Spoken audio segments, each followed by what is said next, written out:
नमस्कार, कैसे हैं आप लोग? क्लास में जो हम संविधान की बात किए, बाद जो क्लास ले रहे हैं उसमें हम संविधान के विशेषता के सब भारत का संविधान कैसा है, उसका विशेषता संघात्मक है या एकात्मक है, उसमें विविधता क्यों है, संविधान की विशेषता में भारत शासन अधिनियम का क्या रोल है, अमेरिका के संविधान से क्या लिया गया है, ऑस्ट्रेलिया के संविधान से क्या, इनके संविधान से क्या, पुराने संविधान में कितने पार्ट थे, नए संविधान में कितने पार्ट हैं, सारे चीज़ों का धीरे-धीरे करके अच्छे से सीखेंगे हम लोग।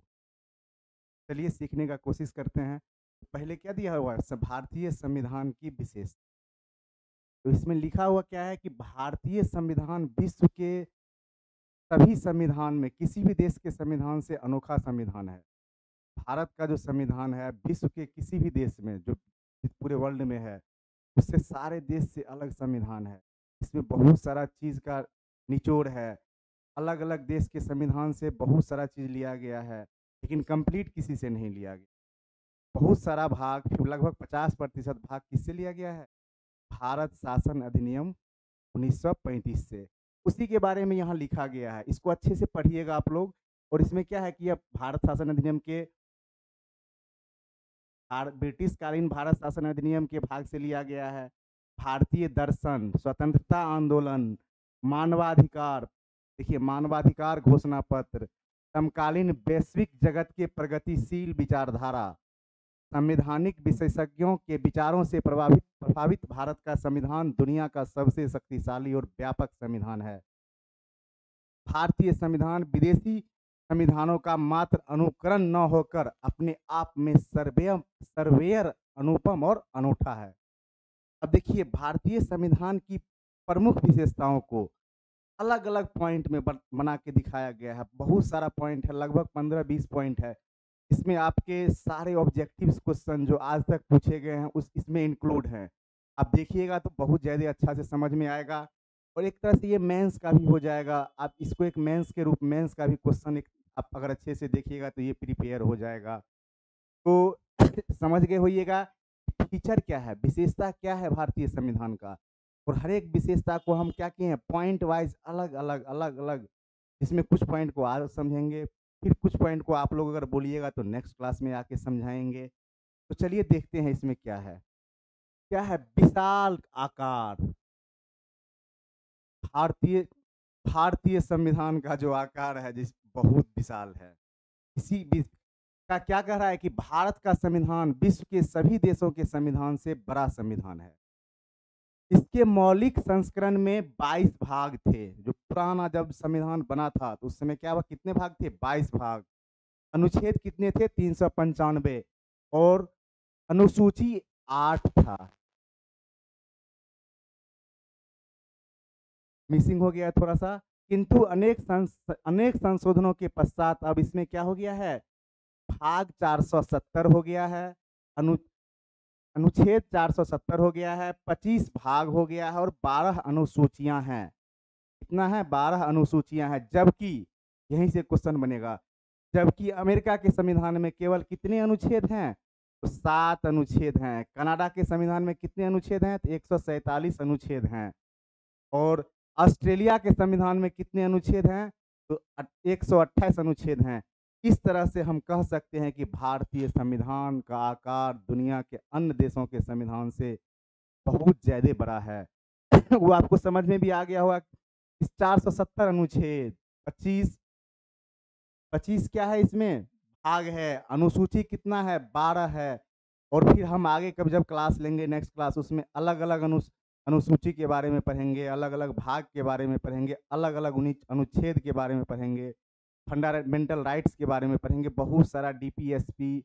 अभी तो स्टार्ट किए हैं, आप लोग समझ रहे हैं ना कि एकदम स्टार्टिंग में है संविधान।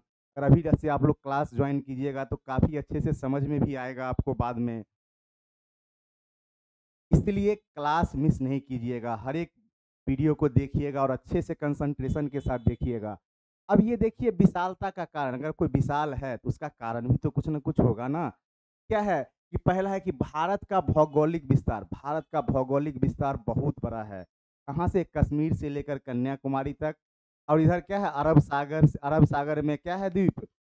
लक्षद्वीप से लेकर अंडमान निकोबार तक इतना विशाल संरचना है, वो भी जिम्मेदार है। अलग अलग जगह पर प्रशासन का अलग अलग इकाई रहता है।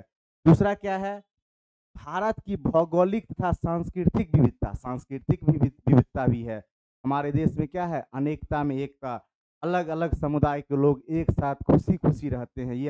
ये हमारी खूबसूरती है, जो आज तक बना रहा है।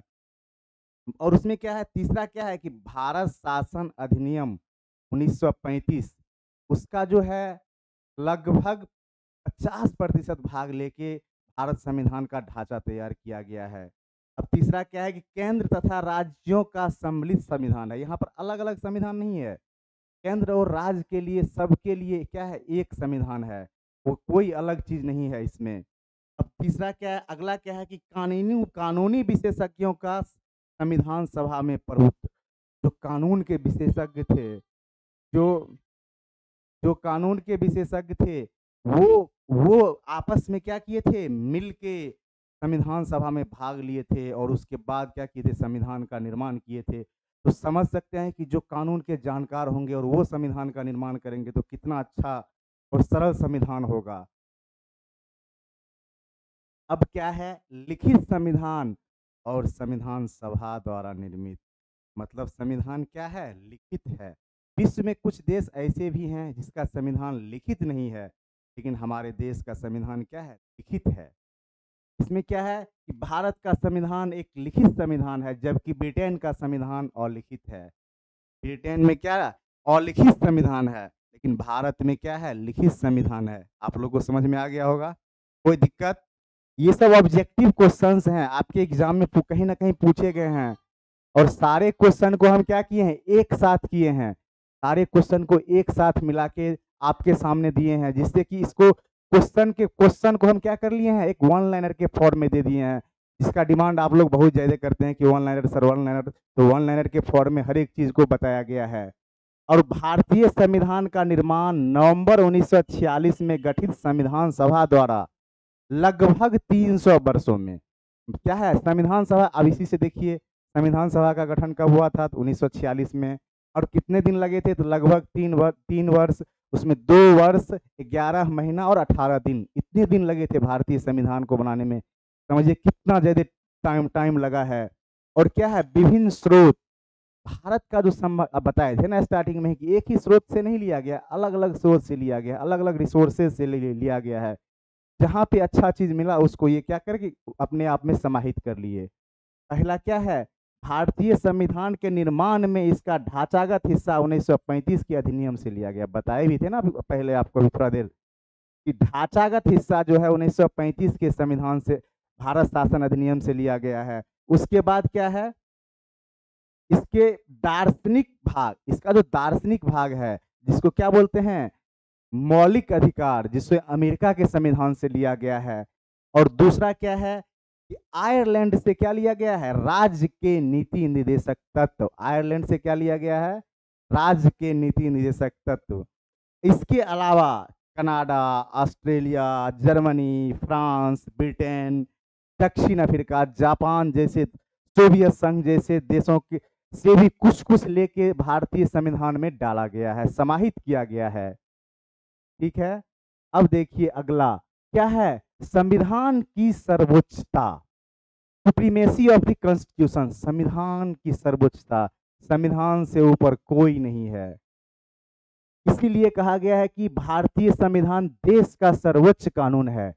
कोई भी कानून या आदेश संविधान का उल्लंघन नहीं कर सकता है, कोई भी नहीं उल्लंघन कर सकता है। यदि कोई करने का कोशिश करेगा, वो क्या हो जाएगा, स्वतः समाप्त हो जाएगा, वो बचेगा नहीं। तो इसके लिए क्या लिखा गया है, अगर कोई विधि संविधान से इतर व्यवस्था करता है तो वह स्वतः शून्य घोषित हो जाएगा। मतलब क्या हो जाएगा, जीरो, उसका कोई वैल्यू नहीं रहेगा। आपको बताए भी थे ना कि संविधान और सांविधिक अधिकार, संवैधानिक अधिकार बताए थे ना पिछली क्लास में, वो वीडियो जरूर देखिए, उसमें बहुत अच्छे से बताया भी गया है। आप लोग मिस नहीं कीजिएगा, सब लोग देखिए इससे पिछले वीडियो को। अब क्या है, कठोर और लचीला, समझ रहे हैं ना, कठोर मतलब ये मिक्सअप है, समन्वित है, एक दूसरे के साथ समाहित है। मतलब कि बहुत ज्यादा कठोर भी नहीं है, ना बहुत ज्यादा लचीला है, बीच बीच का मार्ग। आप लोग को पता है ना कि बुद्ध का मध्यम मार्ग हमारे देश के पूर्वज अपनाते आए हैं, तो वो ही संविधान में उस तरह से दिया गया है। इसमें क्या कहा गया है कि भारतीय संविधान में कठोरता एवं लचीलापन का बेजोड़ समन्वय है।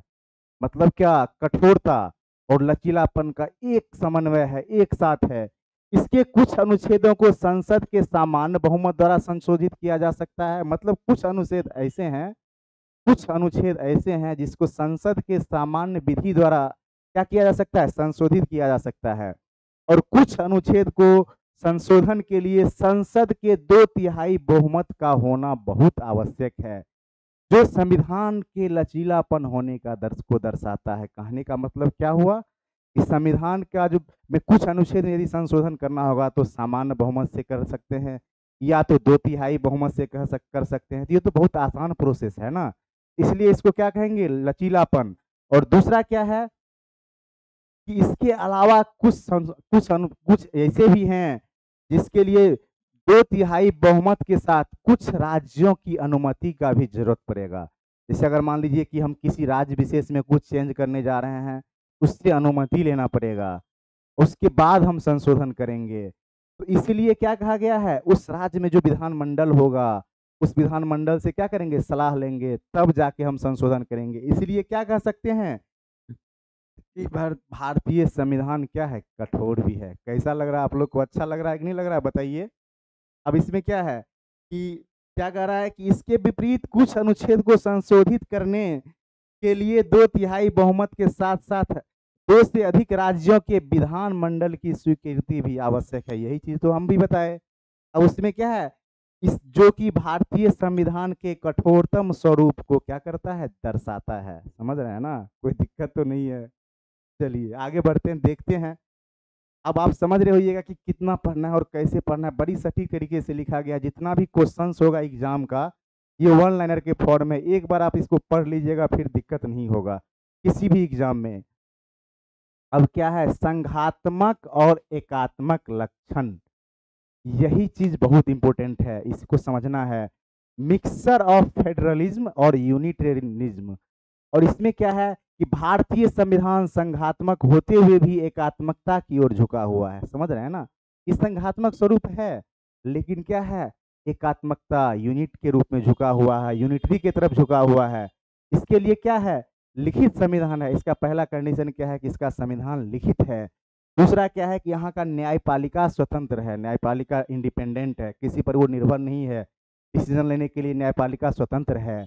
अगला पॉइंट क्या कह रहा है कि संविधान की सर्वोच्चता, मतलब आप समझ रहे हैं ना, सुप्रीमेसी ऑफ कॉन्स्टिट्यूशन। संविधान सबसे ज्यादा पावरफुल है, उसके आगे कुछ भी नहीं है। और क्या है कि केंद्र राज्य में अलग अलग सरकार, केंद्र में अलग सरकार है, आपको पता ही है। जैसे बिहार में सरकार है और नई दिल्ली में भी सरकार है, लेकिन केंद्र में भी सरकार है। और दूसरा क्या है कि केंद्र और राज्य के बीच शक्तियों का भी विभाजन, मतलब अलग अलग शक्ति भी है। केंद्र को अलग पावर है, राज्य का पावर भी अलग अलग है। केंद्र में द्विसदनात्मक व्यवस्था है, केंद्र में भी द्विसदनात्मक व्यवस्था है। तीसरा क्या है कि कठोर संविधान है, जैसे लक्षण भारतीय संविधान के संघात्मक स्वरूप को दर्शाता है। मतलब ये सारे स्वरूप जो हैं भारतीय संविधान के संघात्मक स्वरूप को दर्शाता है। परंतु केंद्र राज्य के संबंधों का निरूपण कुछ इस प्रकार किया गया है। मतलब केंद्र और राज्य के बीच का जो संबंध है ना, जो इस प्रकार व्यवस्थित किया गया है कि केंद्र ज्यादा पावरफुल है, यही दिया गया है कि केंद्र ज्यादा शक्तिशाली हो गया है। अब देखिए, इस प्रकार भारतीय संविधान क्या है, संघात्मक कम और एकात्मक ज्यादा है। अगला पॉइंट क्या है, लोकतांत्रिक गणराज्य, डेमोक्रेटिक रिपब्लिक। समझ रहे हैं ना, डेमोक्रेटिक रिपब्लिक क्या है कि भारतीय संविधान के प्रस्तावना के अनुसार एक लोकतंत्रात्मक गणराज्य है। समझ रहे हैं ना, लोकतंत्रात्मक गणराज्य है भारत। भारत के प्रस्तावना में क्या लिखा हुआ है कि हम भारत के लोग, शासन की शक्ति किसी व्यक्ति विशेष में निहित न होकर भारतीय जनता में निहित है। हम आम नागरिक सबसे पावरफुल हैं। ये अधिकार कौन दिया है, तो भारत का संविधान दिया है। इसलिए तो ये संविधान के विशेषता में बताया जा रहा है। अब देखिए क्या है, शासन प्रमुख अनुवांशिक न होकर जनता द्वारा निर्वाचित होता है। अब समझ रहे हैं ना, ये इसमें शासन का निर्वाचन कौन करता है? हम आप आम नागरिक जनता करते हैं। इसमें कोई दूसरा इसमें नहीं करता, शासन का प्रमुख नहीं करता, कोई दूसरा जैसे वो नहीं है कि उसके पिता हैं तो उसके बेटे हो जाएँगे, ऐसा नहीं है, यहाँ के लोग चुनते हैं। ये खूबसूरती है हमारे देश की, हमारे संविधान की। अगला क्या है कि संघीय व्यवस्था, पार्लियामेंट्री सिस्टम। ये क्या है? संसदीय व्यवस्था। संसदीय व्यवस्था भारतीय संविधान की एक प्रमुख विशेषता है। भारतीय संसद में कौन-कौन से आते हैं? राष्ट्रपति, राज्यसभा और लोकसभा। और ये कहाँ से लिया गया है? तो ब्रिटेन से संसदीय परंपरा लिया गया है। ये भी समझ में आ गया होगा। अब देखिए, ये क्या है? एकीकृत और स्वतंत्र न्यायपालिका। अब इसका तो बहुत बार बन बताए हैं। क्या है कि एकीकृत है, न्यायपालिका क्या है? स्वतंत्र है। देश को के लिए सुप्रीम कोर्ट है, राज्य के लिए हाई कोर्ट है और जिला के लिए क्या है? डिस्ट्रिक्ट कोर्ट है कि नहीं है? जिसको जनपद न्यायालय भी बोलते हैं कहीं-कहीं पे। तो चलिए, ये जो आपको कैसा लगा? शायद अच्छा लगा होगा। हमें उम्मीद है कि आप लोग नेक्स्ट वीडियो में हम आपसे मिलेंगे। तो फिर इस चीज़ को आप रिवाइज़ कर लीजिएगा और अच्छे से पढ़ लीजिएगा, तब फिर नेक्स्ट वीडियो काफ़ी अच्छे से समझ में आएगा आप लोग को। बिल्कुल, जो विशेषता अभी छूट गया है, उसको नेक्स्ट में बताएँगे। अभी और बताना है इसमें, अभी ये खत्म नहीं हुआ है। तो आपको समझ रहे हैं कि अंत में हम क्या कहेंगे कि लाइक कीजिए, सब्सक्राइब कीजिए और क्या करें? शेयर भी कर सकते हैं आप लोग, अगर अच्छा लगे तब, नहीं लगे तो कोई बात नहीं है। चलिए, थैंक यू, मिलते हैं नेक्स्ट वीडियो में।